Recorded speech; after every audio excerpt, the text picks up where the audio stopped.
BRS పార్టీని ఓడించేందుకు నిరుద్యోగ యువత తల్లిదండ్రులు ఏకం కావాలన్నారు బీఆర్ఎస్ మాజీ నేత ముత్యంరెడ్డి.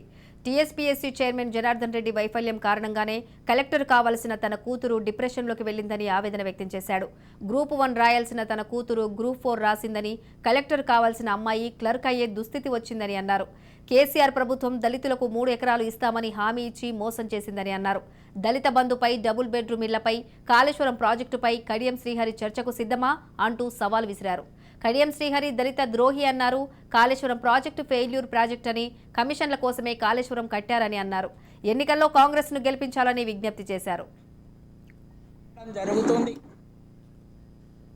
టీఎస్పీఎస్సీ చైర్మన్ గారు అయినటువంటి జనార్దన్ రెడ్డి గారికి మరియు అదే విధంగా గజ దొంగ అయినటువంటి కేటీఆర్ గారికి నా యొక్క బిడ్డ గ్రూప్ 1 రాయడం జరిగింది.